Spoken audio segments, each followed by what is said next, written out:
जय श्री राम। जय बालाजी महाराज। प्रिय भक्तों, अगर आपके जीवन में आपका शत्रु संकट का कारण बन रहा है, बिना वजह आपको बार बार परेशान कर रहा है, आपके जीवन में विभिन्न प्रकार की विघ्न बाधा व मुसीबत बढ़ती जा रही है, शत्रुओं की वजह से आप अपना कोई भी कार्य ठीक से नहीं कर पा रहे हो, जीवन में संकट बहुत ज्यादा बढ़ गया हो, तो आज आपको शत्रुनाशक और जीवन के सभी संकट को हरने वाले प्रभु श्री हनुमान जी महाराज का एक ऐसा चमत्कारी व सिद्ध मंत्र सुनाने जा रहा हूँ, जिसे सुनने मात्र से ही आपका बड़े से बड़ा शत्रु व मुसीबत आपके सामने घुटने टेक देगी और वो आपका किसी भी प्रकार का कोई नुकसान नहीं पहुँचा पाएगा। आपका शत्रु पूरी तरह से बर्बाद हो जाएगा। आपकी हर एक मुसीबत व परेशानियां पल भर में दूर हो जाएंगी। प्रिय भक्तों, परमवीर श्री हनुमान जी महाराज का यह चमत्कारी व सिद्ध मंत्र इतना प्रभावशाली है कि यदि कोई भक्त सच्चे मन से प्रभु श्री हनुमान जी महाराज को ध्यान करके इस महाशक्तिशाली मंत्र को सुन भी लेता है, तो यकीन मानिए स्वयं बजरंग बली जी उसके जीवन के सभी विघ्न बाधा व घर में बनना क्लेश, घर में बनी भूत प्रेत बाधा व सभी नकारात्मक शक्तियाँ व बुरी शक्तियाँ पल भर में हर लेते हैं और उसके घर में सुख समृद्धि व संपन्नता भर देते हैं। शत्रुओं से बनी परेशानी पल भर में दूर कर देते हैं और उसके शत्रु को बर्बाद कर देते हैं। प्रिय भक्तों, यदि आपके जीवन में किसी भी प्रकार की मुसीबत व संकट है, यदि आप शत्रु से बहुत ज्यादा परेशान हैं, तो निश्चय ही आपको इन सभी परेशानियों से आज ही मुक्ति मिल जाएगी। प्रभु श्री हनुमान जी महाराज की कृपा आपके ऊपर बरसना प्रारंभ हो जाएगा। प्रिय भक्तों, आइए हम सभी इस महाशक्तिशाली सिद्ध मंत्र को श्रवण करते हैं। इससे पहले यदि आप चाहते हैं प्रभु श्री हनुमान जी महाराज की कृपा तुरंत ही मिले, तो चैनल को सब्सक्राइब करके कमेंट में जय श्री राम जय बालाजी महाराज लिखकर अपनी हाजिरी जरूर लगा दें। प्रिय भक्तों, संकट मोचन श्री हनुमान जी महाराज का विशेष ध्यान करके इस महाशक्तिशाली मंत्र को 108 बार या 51 बार पूरा सुने, आपको तुरंत ही चमत्कार देखने को मिलेगा और प्रभु श्री हनुमान जी महाराज की कृपा आपके ऊपर सदा सदा के लिए बनी रहेगी। प्रिय भक्तों, यह महाशक्तिशाली व चमत्कारी मंत्र है। ओम अंजनेयाय विद्महे महाबलाय धीमहि तन्नो मारुति प्रचोदयात्। ओम अंजनेयाय विद्महे महाबलाय धीमहि तन्नो मारुति प्रचोदयात्। ओम अंजनेयाय विद्महे महाबलाय धीमहि तन्नो मारुति प्रचोदयात्। ओम अंजनेयाय विद्महे महाबलाय धीमहि तन्नो मारुति प्रचोदयात्। ओम अंजनेयाय विद्महे महाबलाय धीमहि तन्नो मारुति प्रचोदयात्। ओम अंजनेयाय विद्महे महाबलाय धीमहि तन्नो मारुति प्रचोदयात्। ओम अंजनेयाय विद्महे महाबलाय धीमहि तन्नो मारुति प्रचोदयात्। ओम अंजनेयाय विद्महे महाबलाय धीमहि तन्नो मारुति प्रचोदयात्। ओम अंजनेयाय विद्महे महाबलाय धीमहि तन्नो मारुति प्रचोदयात्। ओम अंजनेयाय विद्महे महाबलाय धीमहि तन्नो मारुति प्रचोदयात्। ओम अंजनेयाय विद्महे महाबलाय धीमहि तन्नो मारुति प्रचोदयात्। ओम अंजनेयाय विद्महे महाबलाय धीमहि तन्नो मारुति प्रचोदयात्। ओम अंजनेयाय विद्महे महाबलाय धीमहि तन्नो मारुति प्रचोदयात्। ओम अंजनेयाय विद्महे महाबलाय धीमहि तन्नो मारुति प्रचोदयात्। ओम अंजनेयाय विद्महे महाबलाय धीमहि तन्नो मारुति प्रचोदयात्। ओम अंजनेयाय विद्महे महाबलाय धीमहि तन्नो मारुतिः प्रचोदयात्।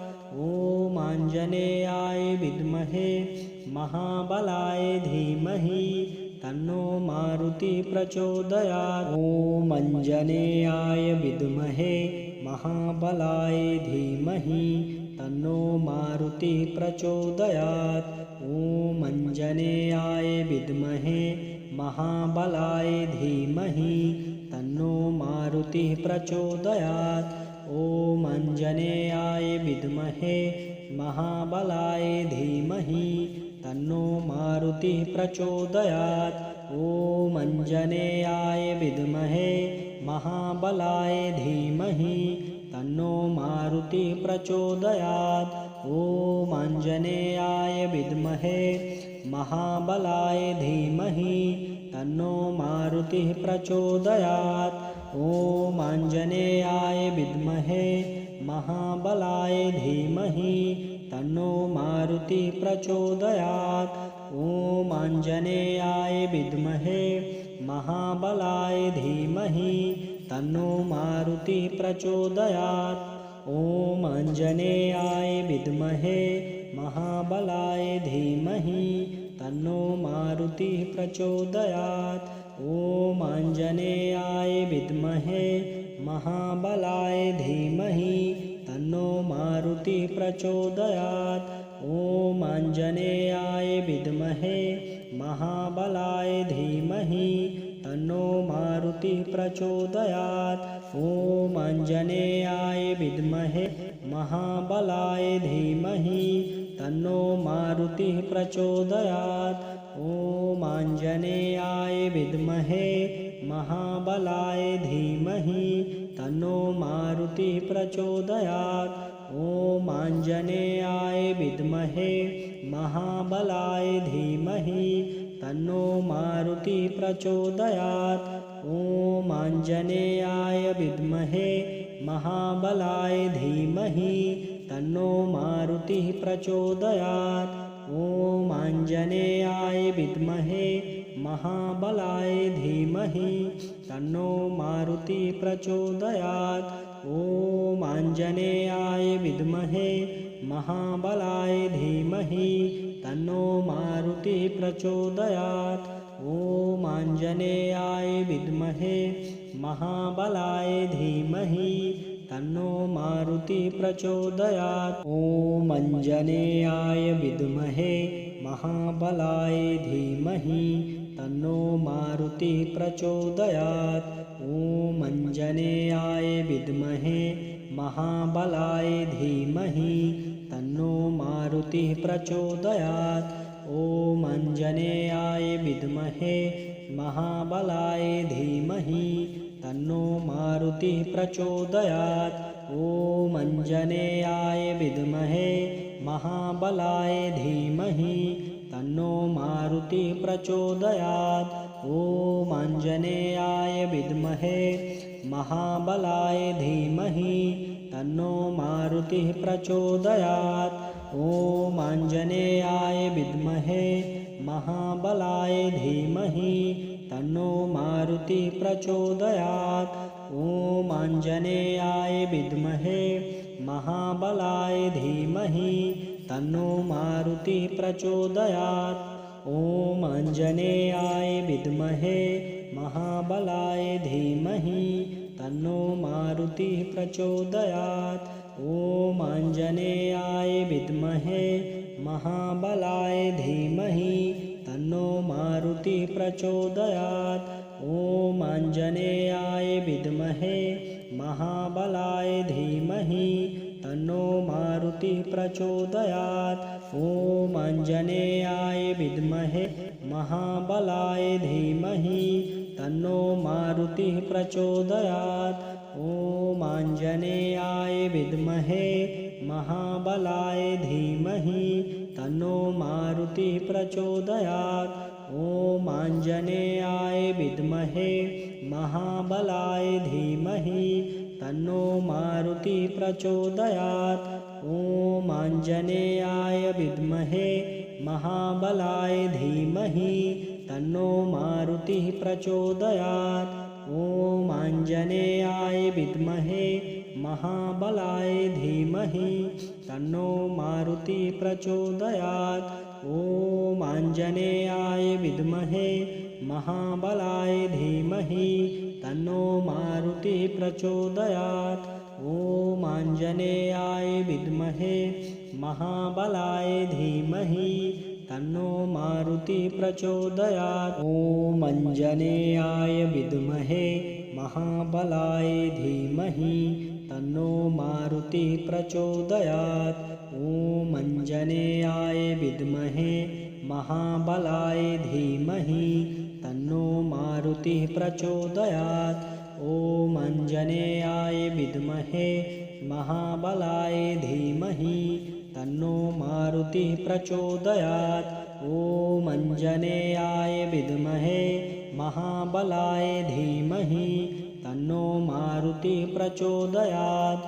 ॐ आञ्जनेयाय विद्महे महाबलाय धीमहि तन्नो मारुति प्रचोदयात्। ॐ आञ्जनेयाय विद्महे महाबलाय धीमहि तन्नो मारुति प्रचोदयात्। ॐ आञ्जनेयाय विद्महे महाबलाय धीमहि तन्नो मारुति प्रचोदयात्। ॐ आञ्जनेयाय विद्महे महाबलाय धीमहि तन्नो मारुति प्रचोदयात्। ॐ आञ्जनेयाय विद्महे महाबलाय धीमहि तन्नो मारुति प्रचोदयात्। ॐ आञ्जनेयाय विद्महे महाबलाय धीमहि तन्नो मारुति प्रचोदयात्। ॐ आञ्जनेयाय विद्महे महाबलाय धीमहि तन्नो मारुति प्रचोदयात्। ॐ आञ्जनेयाय विद्महे महाबलाय धीमहि तन्नो मारुति प्रचोदयात्। ॐ आञ्जनेयाय विद्महे महाबलाय धीमहि तन्नो मारुति प्रचोदयात्। ॐ आञ्जनेयाय विद्महे महाबलाय धीमहि तन्नो मारुति प्रचोदयात्। ॐ आञ्जनेयाय विद्महे महाबलाय धीमहि तन्नो मारुति प्रचोदयात्। ॐ आञ्जनेयाय विद्महे महाबलाय धीमहि तन्नो मारुति प्रचोदयात्। ॐ आञ्जनेयाय विद्महे महाबलाय धीमहि तन्नो मारुति प्रचोदयात्। ॐ आञ्जनेयाय विद्महे महाबलाय धीमहि तन्नो मारुति प्रचोदयात्। ॐ आञ्जनेयाय विद्महे महाबलाय धीमहि तन्नो मारुति प्रचोदयात्। ॐ आञ्जनेयाय विद्महे महाबलाय धीमहि तन्नो मारुति प्रचोदयात्।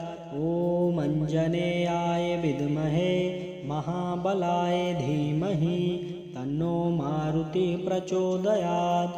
ॐ आञ्जनेयाय विद्महे महाबलाय धीमहि तन्नो मारुति प्रचोदयात्। ॐ आञ्जनेयाय विद्महे महाबलाय धीमहि तन्नो मारुति प्रचोदयात्। ॐ आञ्जनेयाय विद्महे महाबलाय धीमहि तन्नो मारुति प्रचोदयात्। ॐ आञ्जनेयाय विद्महे महाबलाय धीमहि तन्नो मारुति प्रचोदयात्। ॐ आञ्जनेयाय विद्महे महाबलाय धीमहि तन्नो मारुति प्रचोदयात्। ॐ आञ्जनेयाय विद्महे महाबलाय धीमहि तन्नो मारुति प्रचोदयात्। ॐ आञ्जनेयाय विद्महे महाबलाय धीमहि तन्नो मारुति प्रचोदयात्। ॐ आञ्जनेयाय विद्महे महाबलाय धीमहि तन्नो मारुति प्रचोदयात्। ॐ आञ्जनेयाय विद्महे महाबलाय धीमहि तन्नो मारुति प्रचोदयात्। ॐ आञ्जनेयाय विद्महे महाबलाय धीमहि तन्नो मारुतिः प्रचोदयात्। ॐ आञ्जनेयाय विद्महे महाबलाय धीमहि तन्नो मारुतिः प्रचोदयात्। ॐ आञ्जनेयाय विद्महे महाबलाय धीमहि तन्नो मारुतिः प्रचोदयात्। ॐ आञ्जनेयाय विद्महे महाबलाय धीमहि तन्नो मारुतिः प्रचोदयात्। ॐ आञ्जनेयाय विद्महे महाबलाय धीमहि तन्नो मारुतिः प्रचोदयात्। ॐ आञ्जनेयाय विद्महे महाबलाय धीमहि तन्नो मारुतिः प्रचोदयात्। ॐ आञ्जनेयाय विद्महे महाबलाय धीमहि तन्नो मारुतिः प्रचोदयात्। ॐ आञ्जनेयाय विद्महे महाबलाय धीमहि तन्नो मारुतिः प्रचोदयात्। ॐ आञ्जनेयाय विद्महे महाबलाय धीमहि तन्नो मारुतिः प्रचोदयात्। ॐ आञ्जनेयाय विद्महे महाबलाय धीमहि तन्नो मारुतिः प्रचोदयात्। ॐ आञ्जनेयाय विद्महे महाबलाय धीमहि तन्नो मारुतिः प्रचोदयात्। ॐ आञ्जनेयाय विद्महे महाबलाय धीमहि तन्नो मारुतिः प्रचोदयात्। ॐ आञ्जनेयाय विद्महे महाबलाय धीमहि तन्नो मारुतिः प्रचोदयात्।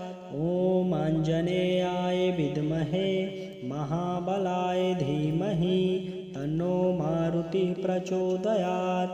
ॐ आञ्जनेयाय विद्महे महाबलाय धीमहि तन्नो मारुतिः प्रचोदयात्। ॐ आञ्जनेयाय विद्महे महाबलाय धीमहि तन्नो मारुतिः प्रचोदयात्। ॐ आञ्जनेयाय विद्महे महाबलाय धीमहि तन्नो मारुतिः प्रचोदयात्। ॐ आञ्जनेयाय विद्महे महाबलाय धीमहि तन्नो मारुतिः प्रचोदयात्। ॐ आञ्जनेयाय विद्महे महाबलाय धीमहि तन्नो मारुतिः प्रचोदयात्। ॐ आञ्जनेयाय विद्महे महाबलाय धीमहि तन्नो मारुतिः प्रचोदयात्। ॐ आञ्जनेयाय विद्महे महाबलाय धीमहि तन्नो मारुतिः प्रचोदयात्। ॐ आञ्जनेयाय विद्महे महाबलाय धीमहि तन्नो मारुतिः प्रचोदयात्। ॐ आञ्जनेयाय विद्महे महाबलाय धीमहि तन्नो मारुतिः प्रचोदयात्। ॐ आञ्जनेयाय विद्महे महाबलाय धीमहि तन्नो मारुतिः प्रचोदयात्। ॐ आञ्जनेयाय विद्महे महाबलाय धीमहि तन्नो मारुतिः प्रचोदयात्। ॐ आञ्जनेयाय विद्महे महाबलाय धीमहि तन्नो मारुतिः प्रचोदयात्। ॐ आञ्जनेयाय विद्महे महाबलाय धीमहि तन्नो मारुतिः प्रचोदयात्। ॐ आञ्जनेयाय विद्महे महाबलाय धीमहि तन्नो मारुतिः प्रचोदयात्। ॐ आञ्जनेयाय विद्महे महाबलाय धीमहि तन्नो मारुतिः प्रचोदयात्। ॐ आञ्जनेयाय विद्महे महाबलाय धीमहि तन्नो मारुतिः प्रचोदयात्। ॐ आञ्जनेयाय विद्महे महाबलाय धीमहि तन्नो मारुतिः प्रचोदयात्। ॐ आञ्जनेयाय विद्महे महाबलाय धीमहि तन्नो मारुतिः प्रचोदयात्। ॐ आञ्जनेयाय विद्महे महाबलाय धीमहि तन्नो मारुतिः प्रचोदयात्। ॐ आञ्जनेयाय विद्महे महाबलाय धीमहि तन्नो मारुतिः प्रचोदयात्। ॐ आञ्जनेयाय विद्महे महाबलाय धीमहि तन्नो मारुतिः प्रचोदयात्। ॐ आञ्जनेयाय विद्महे महाबलाय धीमहि तन्नो मारुतिः प्रचोदयात्। ॐ आञ्जनेयाय विद्महे महाबलाय धीमहि तन्नो मारुतिः प्रचोदयात्। ॐ आञ्जनेयाय विद्महे महाबलाय धीमहि तन्नो मारुतिः प्रचोदयात्। ॐ आञ्जनेयाय विद्महे महाबलाय धीमहि तन्नो मारुतिः प्रचोदयात्। ॐ आञ्जनेयाय विद्महे महाबलाय धीमहि तन्नो मारुतिः प्रचोदयात्। ॐ आञ्जनेयाय विद्महे महाबलाय धीमहि तन्नो मारुतिः प्रचोदयात्। ॐ आञ्जनेयाय विद्महे महाबलाय धीमहि तन्नो मारुतिः प्रचोदयात्। ॐ आञ्जनेयाय विद्महे महाबलाय धीमहि तन्नो मारुतिः प्रचोदयात्। ॐ आञ्जनेयाय विद्महे महाबलाय धीमहि तन्नो मारुतिः प्रचोदयात्। ॐ आञ्जनेयाय विद्महे महाबलाय धीमहि तन्नो मारुतिः प्रचोदयात्। ॐ आञ्जनेयाय विद्महे महाबलाय धीमहि तन्नो मारुतिः प्रचोदयात्।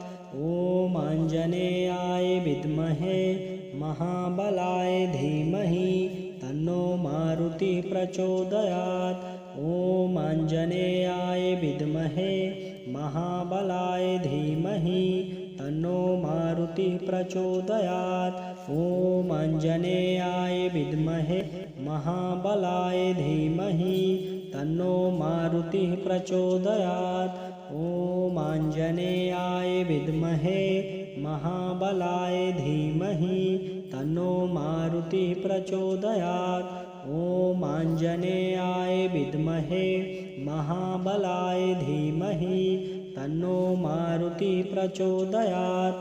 ॐ आञ्जनेयाय विद्महे महाबलाय धीमहि तन्नो मारुतिः प्रचोदयात्। ॐ आञ्जनेयाय विद्महे महाबलाय धीमहि तन्नो मारुतिः प्रचोदयात्। ॐ आञ्जनेयाय विद्महे महाबलाय धीमहि तन्नो मारुतिः प्रचोदयात्।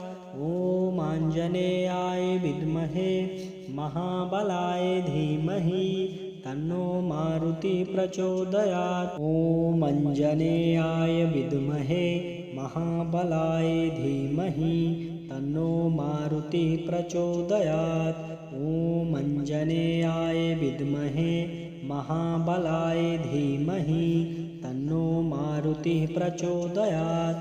ॐ आञ्जनेयाय विद्महे महाबलाय धीमहि तन्नो मारुतिः प्रचोदयात्। ॐ आञ्जनेयाय विद्महे महाबलाय धीमहि तन्नो मारुतिः प्रचोदयात्। ॐ आञ्जनेयाय विद्महे महाबलाय धीमहि तन्नो मारुतिः प्रचोदयात्। ॐ आञ्जनेयाय विद्महे महाबलाय धीमहि तन्नो मारुतिः प्रचोदयात्। ॐ आञ्जनेयाय विद्महे महाबलाय धीमहि तन्नो मारुतिः प्रचोदयात्। ॐ आञ्जनेयाय विद्महे महाबलाय धीमहि तन्नो मारुतिः प्रचोदयात्। ॐ आञ्जनेयाय विद्महे महाबलाय धीमहि तन्नो मारुतिः प्रचोदयात्। ॐ आञ्जनेयाय विद्महे महाबलाय धीमहि तन्नो मारुतिः प्रचोदयात्। ॐ आञ्जनेयाय विद्महे महाबलाय धीमहि तन्नो मारुतिः प्रचोदयात्। ॐ आञ्जनेयाय विद्महे महाबलाय धीमहि तन्नो मारुतिः प्रचोदयात्। ॐ आञ्जनेयाय विद्महे महाबलाय धीमहि तन्नो मारुतिः प्रचोदयात्। ॐ आञ्जनेयाय विद्महे महाबलाय धीमहि तन्नो मारुतिः प्रचोदयात्। ॐ आञ्जनेयाय विद्महे महाबलाय धीमहि तन्नो मारुतिः प्रचोदयात्। ॐ आञ्जनेयाय विद्महे महाबलाय धीमहि तन्नो मारुतिः प्रचोदयात्। ॐ आञ्जनेयाय विद्महे महाबलाय धीमहि तन्नो मारुतिः प्रचोदयात्। ॐ आञ्जनेयाय विद्महे महाबलाय धीमहि तन्नो मारुतिः प्रचोदयात्। ॐ आञ्जनेयाय विद्महे महाबलाय धीमहि तन्नो मारुतिः प्रचोदयात्। ॐ आञ्जनेयाय विद्महे महाबलाय धीमहि तन्नो मारुतिः प्रचोदयात्। ॐ आञ्जनेयाय विद्महे महाबलाय धीमहि तन्नो मारुतिः प्रचोदयात्। ॐ आञ्जनेयाय विद्महे महाबलाय धीमहि तन्नो मारुतिः प्रचोदयात्। ॐ आञ्जनेयाय विद्महे महाबलाय धीमहि तन्नो मारुतिः प्रचोदयात्। ॐ आञ्जनेयाय विद्महे महाबलाय धीमहि तन्नो मारुतिः प्रचोदयात्। ॐ आञ्जनेयाय विद्महे महाबलाय धीमहि तन्नो मारुतिः प्रचोदयात्। ॐ आञ्जनेयाय विद्महे महाबलाय धीमहि तन्नो मारुतिः प्रचोदयात्। ॐ आञ्जनेयाय विद्महे महाबलाय धीमहि तन्नो मारुतिः प्रचोदयात्। ॐ आञ्जनेयाय विद्महे महाबलाय धीमहि तन्नो मारुतिः प्रचोदयात्। ॐ आञ्जनेयाय विद्महे महाबलाय धीमहि तन्नो मारुतिः प्रचोदयात्। ॐ आञ्जनेयाय विद्महे महाबलाय धीमहि तन्नो मारुतिः प्रचोदयात्। ॐ आञ्जनेयाय विद्महे महाबलाय धीमहि तन्नो मारुतिः प्रचोदयात्। ॐ आञ्जनेयाय विद्महे महाबलाय धीमहि तन्नो मारुतिः प्रचोदयात्। ॐ आञ्जनेयाय विद्महे महाबलाय धीमहि तन्नो मारुतिः प्रचोदयात्। ॐ आञ्जनेयाय विद्महे महाबलाय धीमहि तन्नो मारुतिः प्रचोदयात्। ॐ आञ्जनेयाय विद्महे महाबलाय धीमहि तन्नो मारुतिः प्रचोदयात्। ॐ आञ्जनेयाय विद्महे महाबलाय धीमहि तन्नो मारुतिः प्रचोदयात्। ॐ आञ्जनेयाय विद्महे महाबलाय धीमहि तन्नो मारुतिः प्रचोदयात्। ॐ आञ्जनेयाय विद्महे महाबलाय धीमहि तन्नो मारुतिः प्रचोदयात्। ॐ आञ्जनेयाय विद्महे महाबलाय धीमहि तन्नो मारुतिः प्रचोदयात्। ॐ आञ्जनेयाय विद्महे महाबलाय धीमहि तन्नो मारुतिः प्रचोदयात्। ॐ आञ्जनेयाय विद्महे महाबलाय धीमहि तन्नो मारुतिः प्रचोदयात्। ॐ आञ्जनेयाय विद्महे महाबलाय धीमहि तन्नो मारुतिः प्रचोदयात्। ॐ आञ्जनेयाय विद्महे महाबलाय धीमहि तन्नो मारुतिः प्रचोदयात्।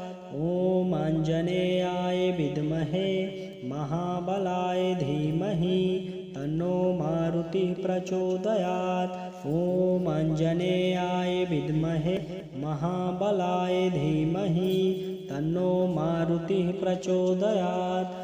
ॐ आञ्जनेयाय विद्महे महाबलाय धीमहि तन्नो मारुतिः प्रचोदयात्। ॐ आञ्जनेयाय विद्महे महाबलाय धीमहि तन्नो मारुतिः प्रचोदयात्। ॐ आञ्जनेयाय विद्महे महाबलाय धीमहि तन्नो मारुतिः प्रचोदयात्। ॐ आञ्जनेयाय विद्महे महाबलाय धीमहि तन्नो मारुतिः प्रचोदयात्। ॐ आञ्जनेयाय विद्महे महाबलाय धीमहि तन्नो मारुतिः प्रचोदयात्। ॐ आञ्जनेयाय विद्महे महाबलाय धीमहि तन्नो मारुतिः प्रचोदयात्। ॐ आञ्जनेयाय विद्महे महाबलाय धीमहि तन्नो मारुतिः प्रचोदयात्। ॐ आञ्जनेयाय विद्महे महाबलाय धीमहि तन्नो मारुतिः प्रचोदयात्। ॐ आञ्जनेयाय विद्महे महाबलाय धीमहि तन्नो मारुतिः प्रचोदयात्। ॐ आञ्जनेयाय विद्महे महाबलाय धीमहि तन्नो मारुतिः प्रचोदयात्। ॐ आञ्जनेयाय विद्महे महाबलाय धीमहि तन्नो मारुतिः प्रचोदयात्। ॐ आञ्जनेयाय विद्महे महाबलाय धीमहि तन्नो मारुतिः प्रचोदयात्। ॐ आञ्जनेयाय विद्महे महाबलाय धीमहि तन्नो मारुतिः प्रचोदयात्। ॐ आञ्जनेयाय विद्महे महाबलाय धीमहि तन्नो मारुतिः प्रचोदयात्। ॐ आञ्जनेयाय विद्महे महाबलाय धीमहि तन्नो मारुतिः प्रचोदयात्। ॐ आञ्जनेयाय विद्महे महाबलाय धीमहि तन्नो मारुतिः प्रचोदयात्। ॐ आञ्जनेयाय विद्महे महाबलाय धीमहि तन्नो मारुतिः प्रचोदयात्। ॐ आञ्जनेयाय विद्महे महाबलाय धीमहि तन्नो मारुतिः प्रचोदयात्। ॐ आञ्जनेयाय विद्महे महाबलाय धीमहि तन्नो मारुतिः प्रचोदयात्। ॐ आञ्जनेयाय विद्महे महाबलाय धीमहि तन्नो मारुतिः प्रचोदयात्। ॐ आञ्जनेयाय विद्महे महाबलाय धीमहि तन्नो मारुतिः प्रचोदयात्। ॐ आञ्जनेयाय विद्महे महाबलाय धीमहि तन्नो मारुतिः प्रचोदयात्। ॐ आञ्जनेयाय विद्महे महाबलाय धीमहि तन्नो मारुतिः प्रचोदयात्।